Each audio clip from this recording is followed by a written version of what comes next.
You're listening to Family Talk, the radio broadcasting division of the James Dobson Family Institute.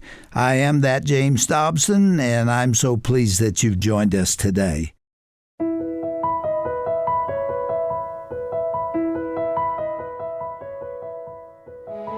Well, welcome to a special Veterans Day edition of Family Talk. I'm Roger Marsh, and like many of you, here at the Dr. James Dobson Family Institute, we recognize the courageous veterans who have fought for the preservation of our rights and freedoms, veterans who sacrificed much, and some gave all for the liberties we enjoy every day. Today's classic program is a collection of stories told by some of those brave men and women who were in the thick of the fight for our freedom. You'll also hear part of President Ronald Reagan's speech at Normandy, given in 1984. Now, before we begin, the content heard in this broadcast may not be suitable for younger listeners, so parental discretion is advised.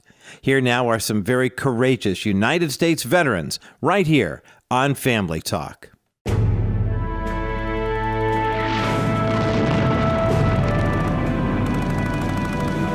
The unmistakable sounds of war. Though universally disdained by peace-loving nations, the United States has often found itself in the midst of conflict, hoping to liberate those who have never tasted the sweetness of freedom. Throughout the past century, our troops have battled tyranny and oppression around the globe, allowing others to enjoy the liberties we often take for granted. Here in this young land we call America, our very freedoms were birthed in war. Since declaring our independence from Britain more than 200 years ago, generations of warriors have denied their selfish instincts and given their blood to defend this land. Today, we remain a free country. But when did you last consider the price paid for your freedom? We owe a debt of gratitude to families like these. I'm old enough that I can remember what the effect of even the Second World War was upon our family. And I can remember Keith's father's family getting a telegram from War Department stating that Addison was severely wounded. I can remember my Uncle Luther getting a telegram from the War Department saying that his son Elmo was shot down over Japan. Was killed. I can remember my Uncle Lawrence got a telegram stating that Avery was killed in Belgium, heavy ground fighting. I can remember both of my brothers was drafted into the Second World War.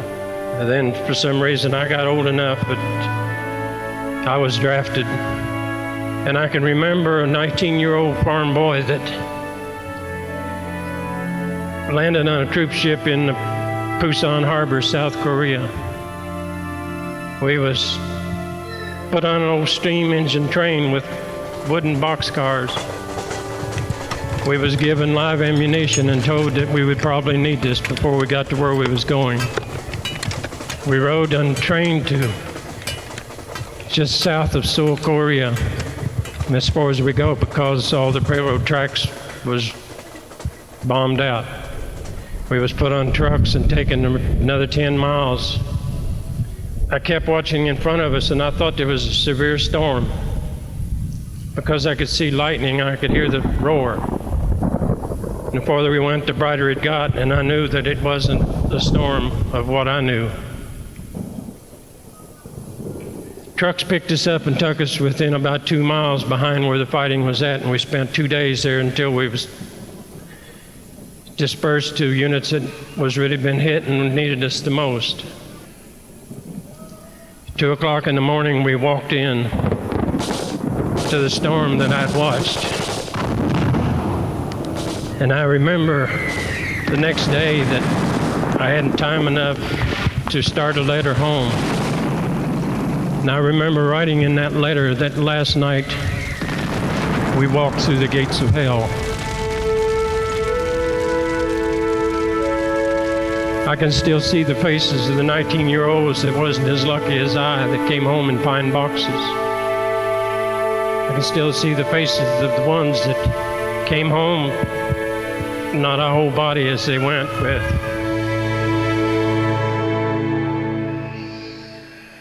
My brother and I both volunteered to go to Vietnam.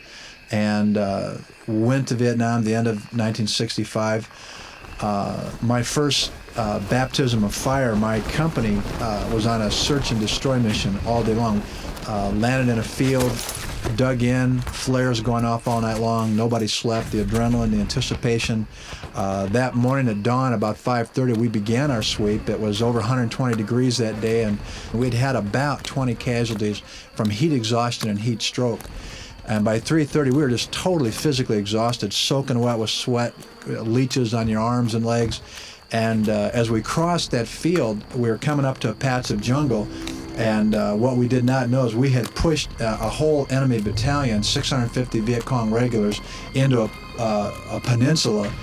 And they were dug in the tree line waiting for us. And as we crossed that field, I was an 18-year-old kid.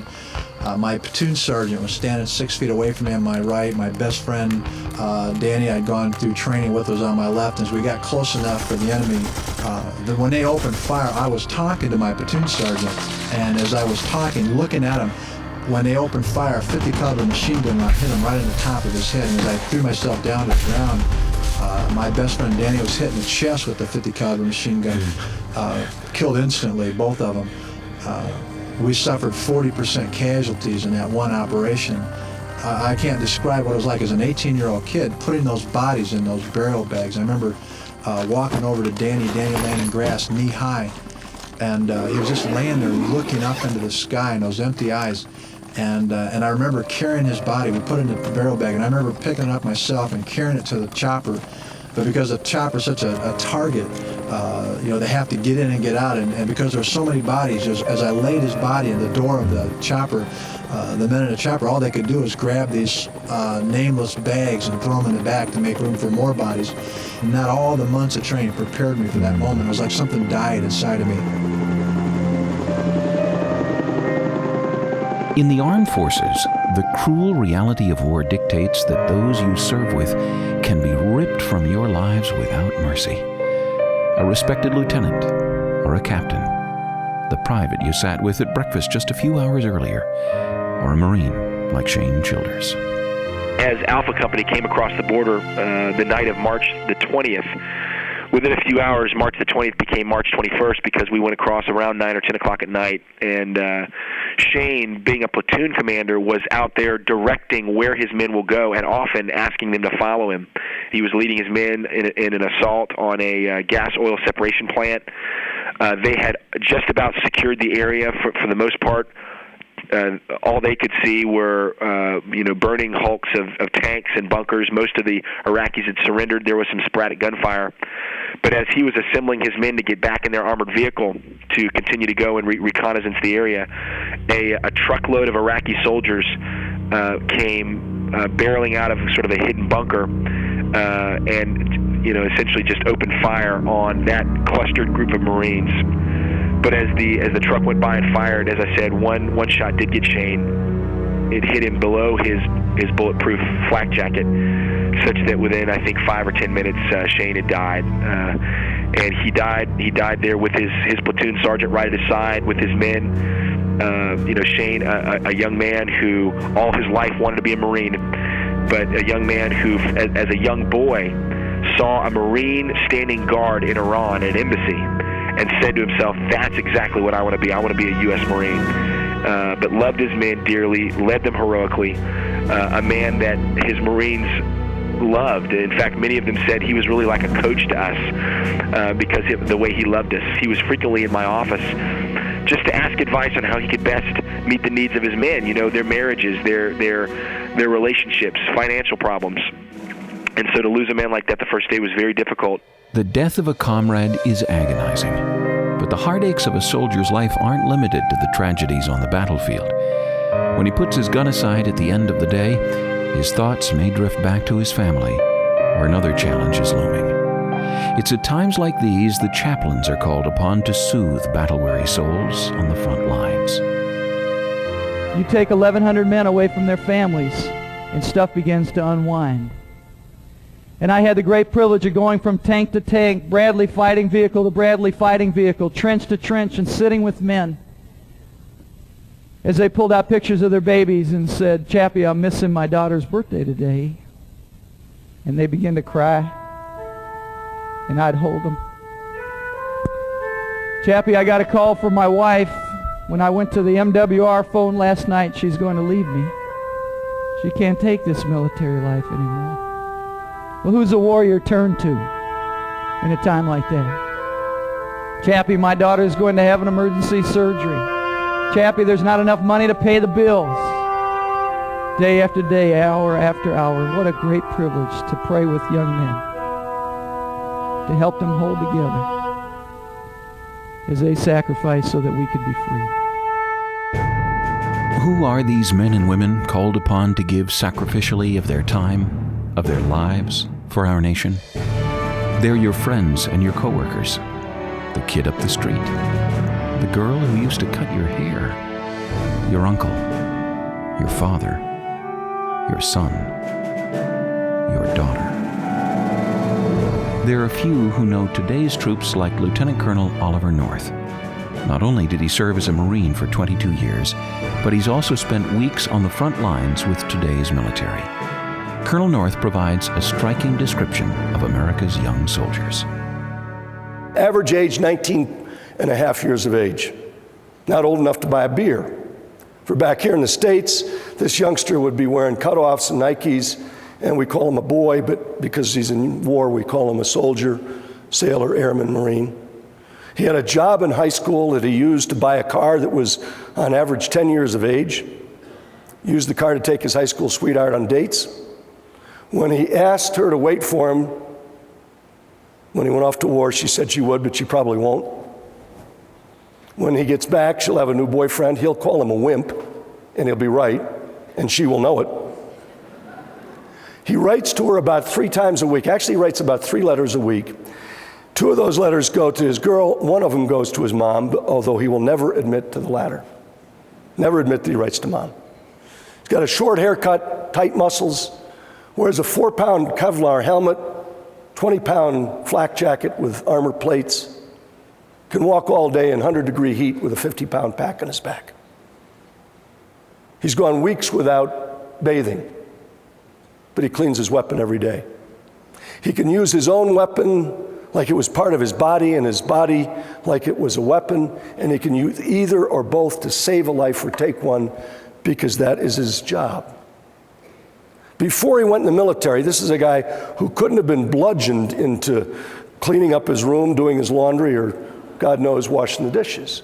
But today, he is remarkably self-sufficient.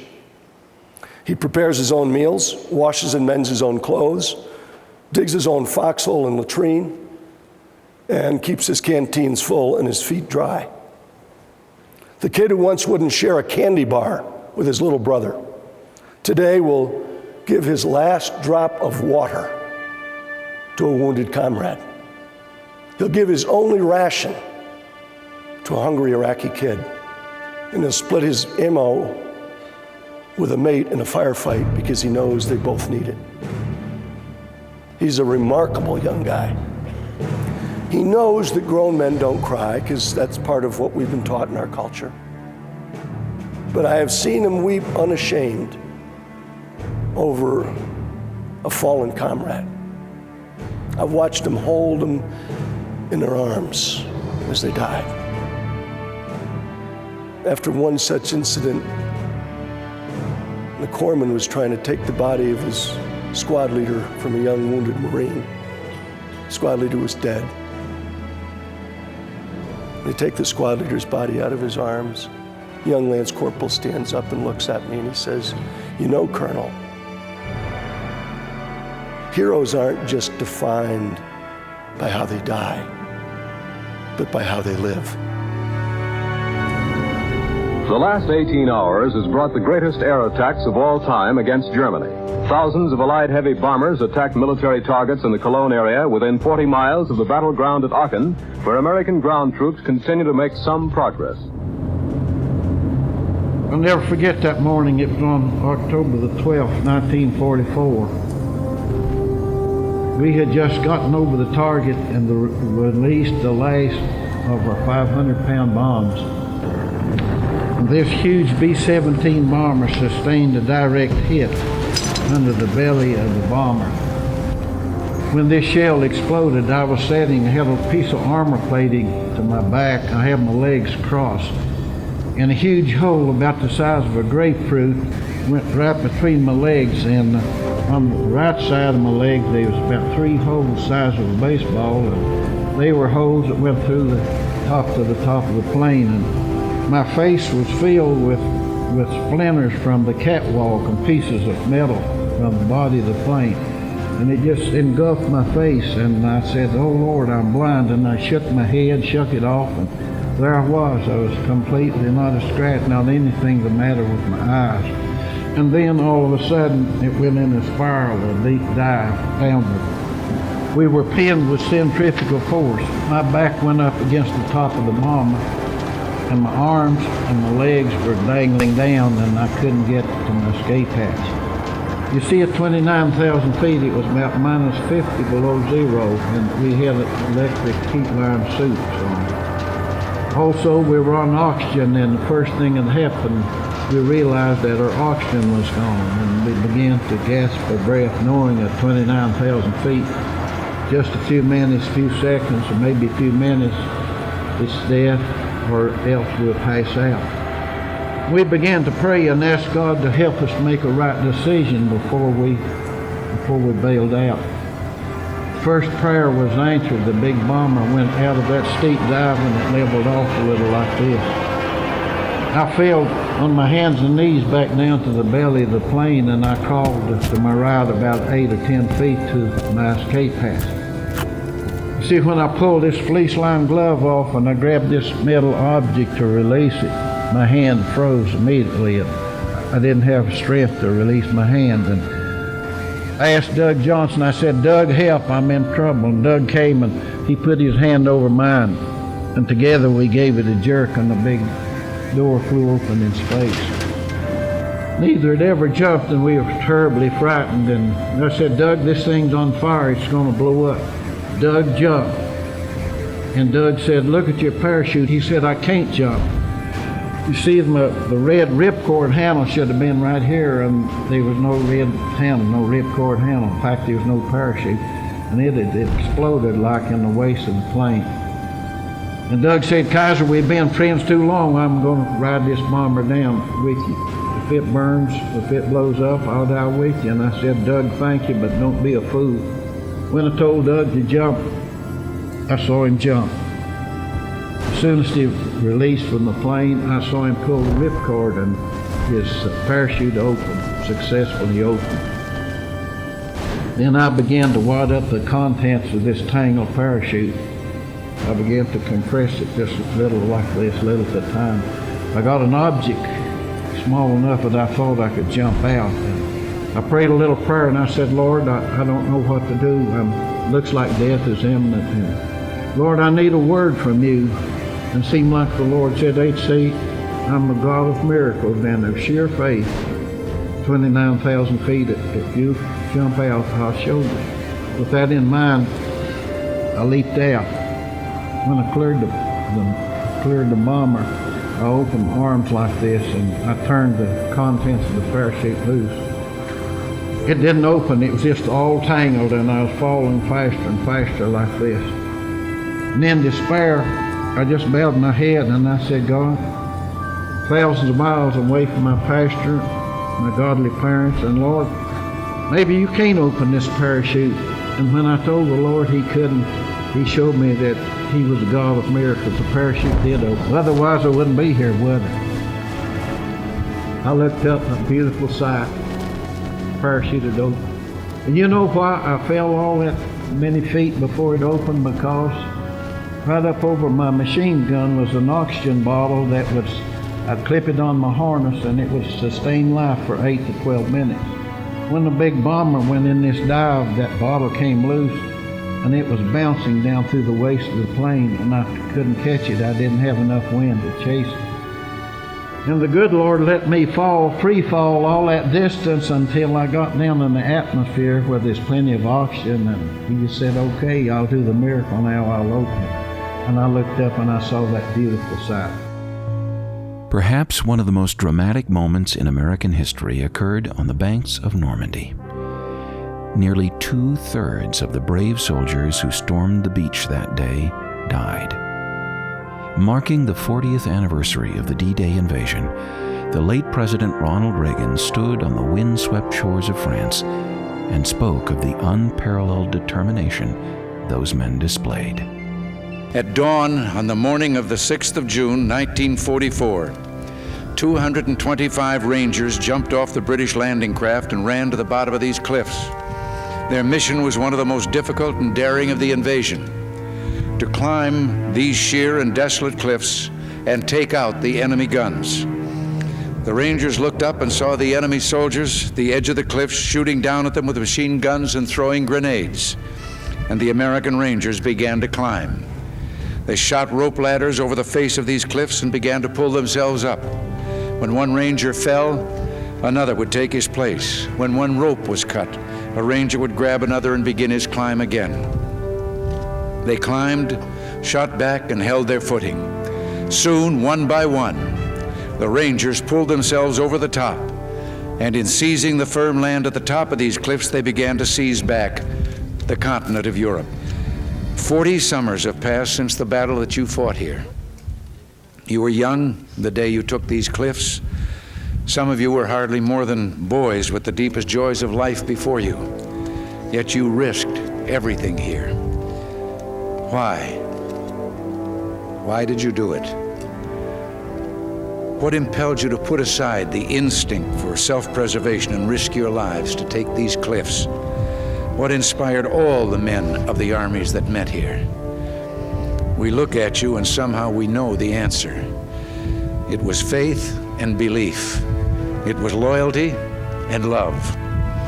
The men of Normandy had faith that what they were doing was right, faith that they fought for all humanity, faith that a just God would grant them mercy on this beachhead or on the next. It was the deep knowledge, and pray God we have not lost it, that there is a profound moral difference between the use of force for liberation and the use of force for conquest.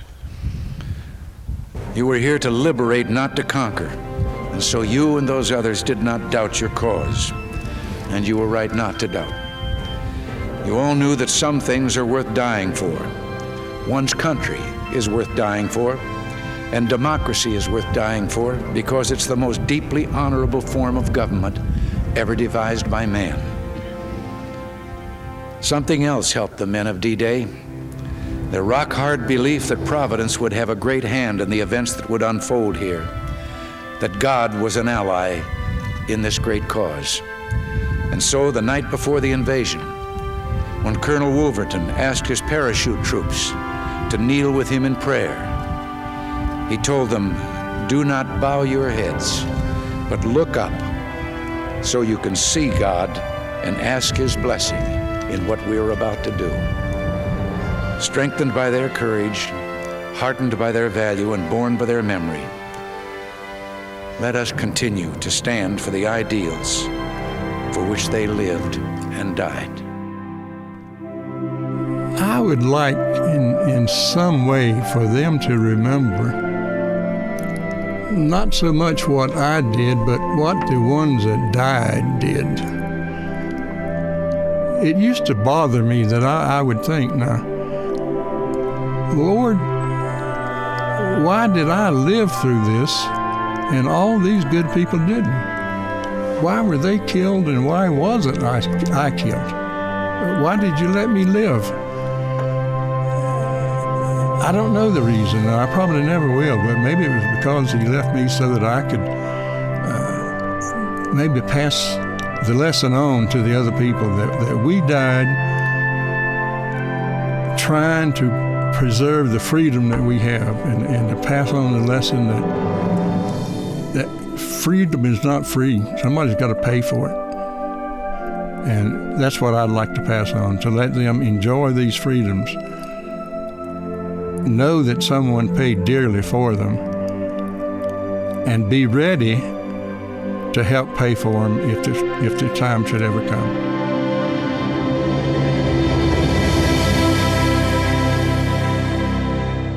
Well, Well, what heroic and sobering stories presented by these U.S. veterans and also the late President Ronald Reagan on today's edition of Family Talk. And for those listening who have or are currently serving in the armed forces, we thank each and every one of you for your service, and we pray that God continues to bless you and keep you safe. I'm Roger Marsh. Have a blessed weekend, and be sure to join us again Monday right here for another edition of Family Talk.